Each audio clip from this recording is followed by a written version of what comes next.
Morning ওয়াকে বেরিয়ে গেছি। স্বাগত সবাইকে এনজয় উইথ রিনি চ্যানেলে। সুপ্রভাত, আশা করি সবাই খুব ভালো আছেন।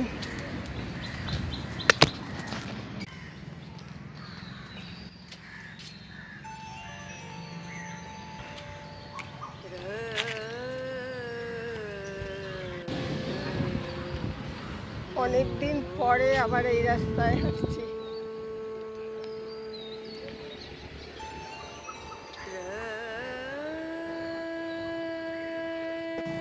কত পলাশ ফুল পড়ে আছে দেখুন, লাল হয়ে আছে রাস্তাটা, বসন্ত এসে গেছে।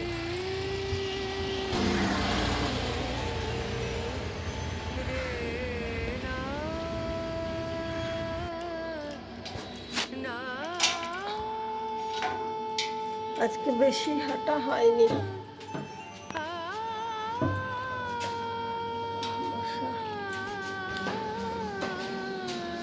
আজ মাত্র 40 মিনিট হেঁটেছি, 1 ঘন্টা হাঁটতে পারলাম না, আর ব্যথা করছিল।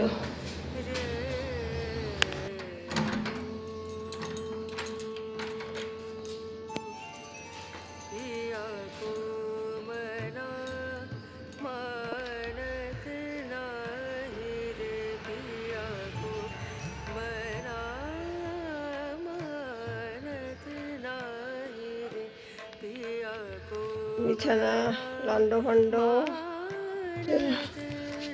সব ঘরগুলো খুলে, ব্যালকনির দরজা টরজা খুলে গাছে জল দেবো। ব্যালকনিটা আজকে পরিষ্কার করতে হবে, খুব নোংরা হয়েছে। এই দেখুন বোগেনভেলিয়ায় লাল হয়ে আছে আমার গাছ, আর ওগুলোটা এখন ফোটেনি, ফুটবে।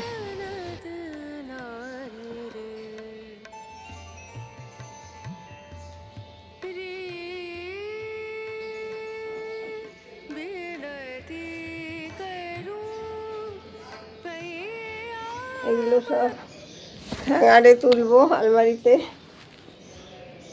চেয়ারের ওপর অনেক জিনিস আছে, এগুলো সব আগে রেখে আসি আমি, ওই ঘরটায় রেখে আসি। মিশুর থেকে একটা নেক পিলো নিয়েছিলাম, এটা থাক এখানে।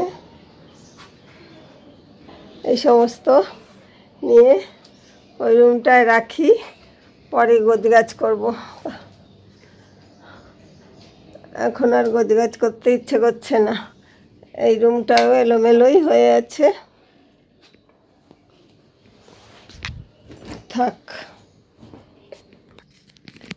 এই যে আমার ঠাকুরের আসন, আমার ঠাকুরে আছে, মানে আমার সিংহাসনে আছে মা কালী আর জগন্নাথ। আর এই যে এইটা আমাদের কি বলবো, গৃহদেবতা না, গৃহদেবতা বলা যায় না, এটা আমাদের বংশ পরম্পরায়। এটা শিব, এই একটা তামার বাটি, তার মধ্যে একটা এই যে পাথর। এইটা আমার ঠাকুরদা, তার ঠাকুরদা, তারপরে আমার বাবা, আর এখন আমার বাবা মার এক্সপায়ার হওয়ার পর আমার। এই হচ্ছে ঠাকুরের। যেহেতু বেশি জায়গা নেই আর নিচে রাখলে যাতায়াতের পথে অসুবিধে হয়, ওরকমভাবে ঠাকুর রাখা ঠিক না। এইগুলো কালকে গঙ্গা জল বেলপাতা দিয়েছিলাম, সেই সমস্তগুলো রয়েছে। সারদা মা ঠিক আমার ডাইনিং টেবিলের কাছে। এটা আমার একটা ভীষণ ভালো ফিলিং হয়, আমার একটা এত ভালো অনুভূতি হয় কি বলবো। এই যে মা সারদার যখন এরকমভাবে পা ছড়িয়ে বসে যখন খাই, আমি বারবার তাকাই, একদম আমার নিজের মায়ের সাথে, দিদিমার সাথে রিলেট করতে পারি। আমার মনটা সত্যিই ভালো হয়ে যায়, তখন মনে হয় যেন আমার নিজের মাই বসে আছেন। আমি খুব কৃতজ্ঞ, দেখবি খুব একটা ভালো অনুভূতি হবে। আমার দুটো প্যাঁচা রয়েছে, প্যাঁচা থাকা খুব শুভ। এরকম জোড়া প্যাঁচা যদি আপনি রাখেন, সেটা কিন্তু খুব শুভ ঘরে। দিয়ে ঢুকতেই ভিতর দিকে সেই দরজার এই যে এটা একটা বাবা ভোলানাথের একটা, এটা বাবা ভোলানাথের একটা এই মূর্তি বলুন বা যাই বলুন, এটা টেরাকোটার, আমি গোল্ডেন কালার করে দিয়ে এটা জাগ্রত খড়গ। শনি মঙ্গলবার জবার মালা পরাই, আর এমনিও রোজই পরাই, শনি মঙ্গলবারটা মাস্ট। অন্যান্য দিন অনেক সময় বেরিয়ে যাই, তখন আর মালা হয়তো আনা হয় না। আর এইটা একটা পেন্টিং, সেটা কিন্তু রাধাকৃষ্ণেরই পেন্টিংস, কিন্তু ওতে ময়ূরের পালক দিয়ে রেখেছি ওপরে। এখানে মা শারদা, বিবেকানন্দ, রামকৃষ্ণ, পিছনে দক্ষিণেশ্বরের মন্দির, মা কালী। বেডরুমের ড্রেসিং টেবিলের ওপর। আর এইটা একটা জলের মধ্যে একটা কছুয়া মানে কচ্ছপ।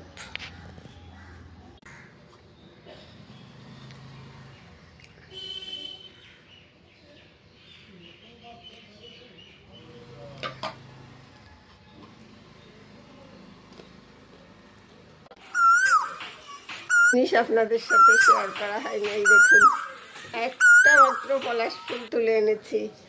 অন্যান্যবার আমি এই সময় যখনই মর্নিং ওয়াকে যাই, ফেরার পথে অনেক পলাশ ফুল এনে একটা থালায় সাজিয়ে রাখি। আজ একটা এনেছি, এরপর থেকে আনবো বেশি করে। মানে অতগুলো হাতে করে নিয়ে তো ঘোরা যায় না, কিছু ছিল না হাতে, ওই জন্য আর নিতে পারিনি। পকেটে এই একটা নিয়েছিলাম। কি দারুণ না, অসাধারণ।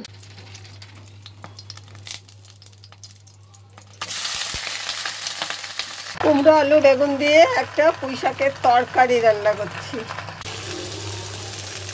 কাতলা মাছটা করবো জিরে গুঁড়ো, টমেটো, ধনেপাতা দিয়ে। একটা বার্নারে পুঁই শাকের তরকারি বসিয়ে দিয়েছি, আর একটা বার্নারে কাতলা মাছ ভাজা হচ্ছে। কাতলা মাছটা একটা পাতলা ঝোল করে নেবো। আর কালিয়া করতে ইচ্ছে করছে না, আর খেতেও ইচ্ছে করছে না, পাতলা ঝোলই ভালো লাগবে।